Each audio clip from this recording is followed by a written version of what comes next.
Good evening mga ka-Berks. Good evening. Good evening.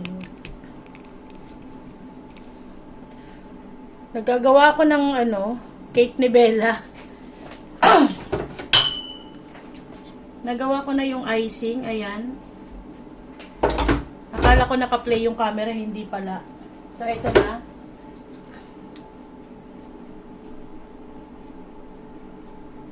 So, gagawa ako ng buttercream. Swiss meringue buttercream ang aking gagawin. So, ito ay egg white and sugar. So, yan. Lalagyan ko na ng butter. Parang medyo runny pa siya. Paikutin ko pa. And then, mamaya gagawa ako ng puto at saka kutsinta. So, ito na yung ating cake. Kagabi ko to binake mga ka-Berks. Medyo matigas pa. Nilagay ko kasi sa freezer. Pinapalambot ko siya bago i-assemble. Na-deform yung isa. Oh. So, yan. I-assemble ko later pagkatapos kong gumawa ng buttercream. Abangan nyo na lang ito mga ka-Berks. Tapos na tayo sa ating puto at saka kutsinta mga ka-Berks. Ito yung yema. Ito naman yung niyog na may sesame seeds. Ayan, para dito yan sa kutsinta.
Cake mga ka-Berks yan. Ubi yan. Ubi leche flan. Yan nasa ibabaw. Ibabaksan natin ito. Ito yung leche flan.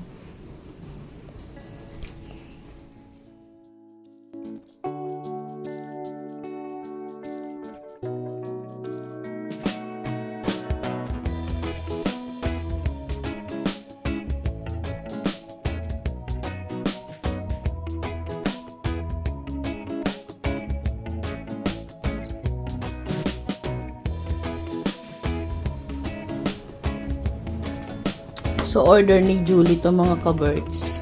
Pinagawa niya. And then ito. Order ni Giselle naman tong itong puto. Itong kutsinta. Ito yung bigay ko kay Bella. Ayan. The next The next day. Good morning mga ka-birds. Gagawa ko ng turon stick. Stick lang kasi ano yung ginawa ko sa saging. Hinati ko sa 4. Kasi yung isang pack ng saging, 6 na piraso lang. Ito yung aming aalmusalin. Meron akong bisita mamaya mga ka-birds. Pupunta dito si Ate Jazz. Ang tagal lang hindi nakapunta ni Ate Jazz dito sa bahay. Huli siyang pumunta dito nung birthday pa ni Sam. Dapat mag-aano kami, i-invite ko sana siya noon sa city. Kaya lang na treatment ako. Kaya hindi natuloy.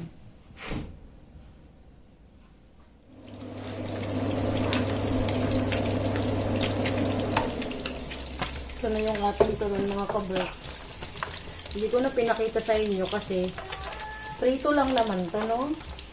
Ang kaibahan lang ay nilagyan ko siya ng ayan, sesame seeds.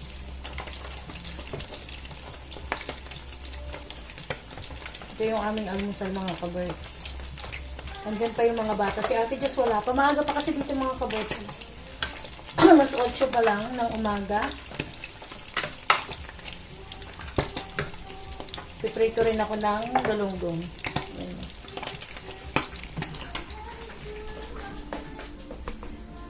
Ayan.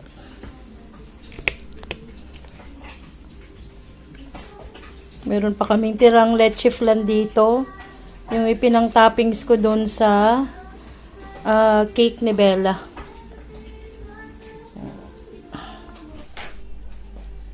Ang ganda na ng ating weather mga ka-birds. Tignan nyo, maaraw. Clear yung sky. Pero mahangin. Tignan nyo yung aking mga orchids, mga ka-birds. Update sa ating mga orchids. Ayan. Ito yung bigay sa akin ni Kirono Valentine's Day. Tignan nyo, oh, ang dami niyang sibol. Ayan. Nalagas siya agad, pero bigla siyang nagkaroon ng mga bagong sibol. Ayan, oh. Diba? Pinutol ko yung natuyo na agad na sanga. Ayan. Pinutol ko siya. Nagkaroon siya agad ng bagong sibol. Ayan, oh. Pakita ko sa inyo. Ayan. 3 bagong sibol. Ito yung mga dati ko pa tong orchids. Yan yung to, ang daming ano, oh. Ito yan. Marami-rami din yan. Na may 1, 2, 3, 4, 5, 6, 7, 8, 9, 10. 10 yung may mga bagong bulaklak.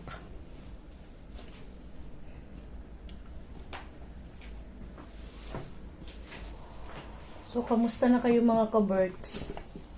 Labo pala ng camera.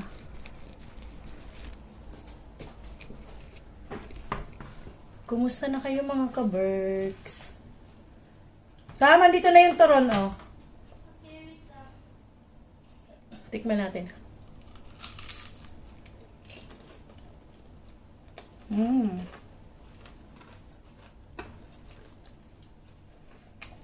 Maliliit lang to. Ganyan lang siya. Turon sticks.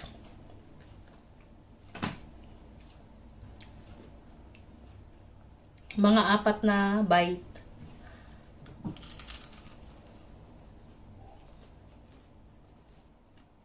Kasi kung iluluto ko siya ng kalahati lang,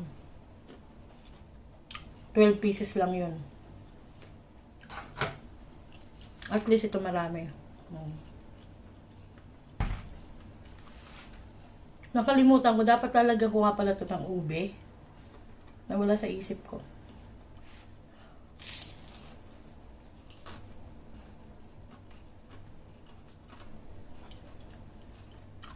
1 week na lang mga kaberks, magpapalit na ng oras.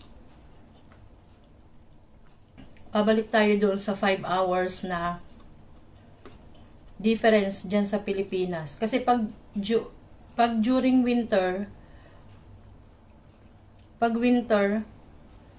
ang difference natin is 6 hours. Nauuna kayo ng 6 hours. Late kami ng 6 hours. So ngayon, 5 hours na lang. Next week. 1 week na lang. Mahigit 1 week na lang, April na mga kaberks. Mahal na araw na.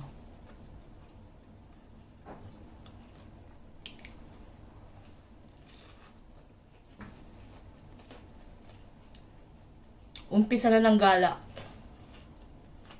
Pero malamig pa din dito.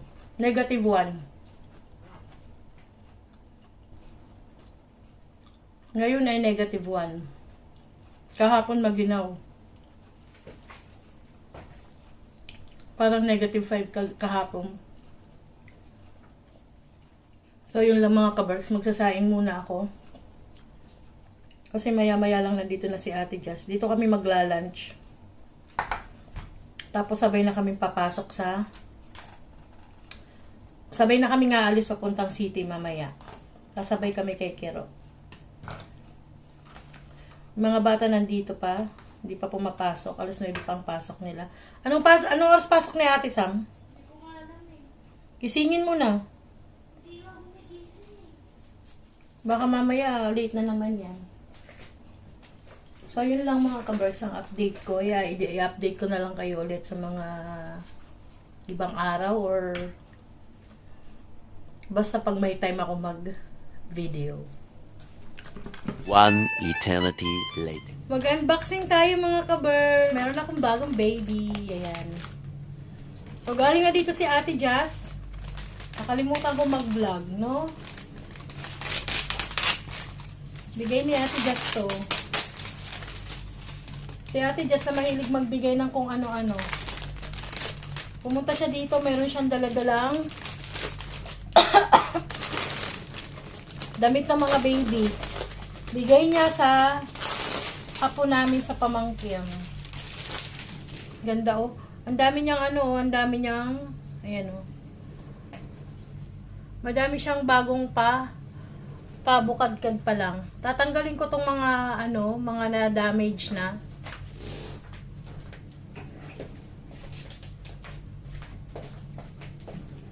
Kasi patay na to, ayan oh. Gugupitin ko.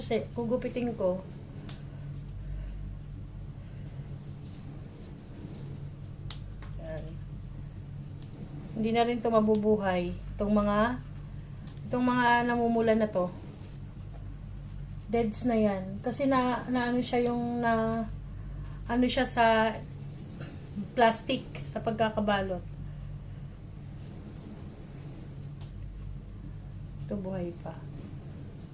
Yung iba buhay pa. So, ayan. And then, ayan oh. May binigay si Ate Jazz.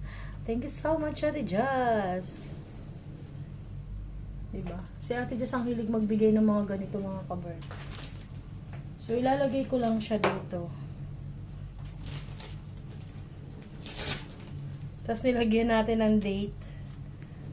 Nilagyan ni Ate Jazz to ng date eh. Para alam namin kung ilang taon na yung orchids. Kasi alam nyo ba, yung mga orchids na yan, ang tatagal na yan. Sobrang tagal na. Ay. Nalagyan ko ng tong isa. Para kumapit sa ilalim.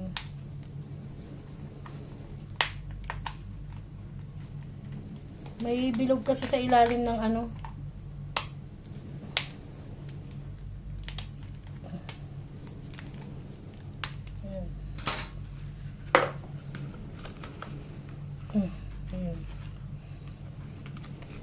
Ayan. Tapos dadagdagan ko ng brace.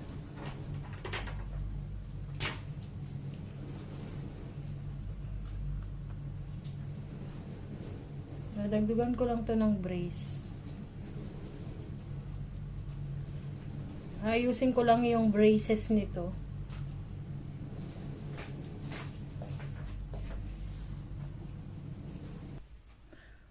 Ayan na yung ating mga orchids, mga kaberks. Ito yung galing kay Ate Jazz. Tingnan nyo, sigla-sigla niya. Ang daming daming sibol.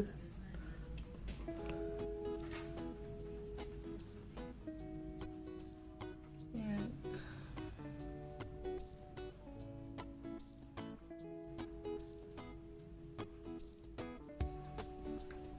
Ito din.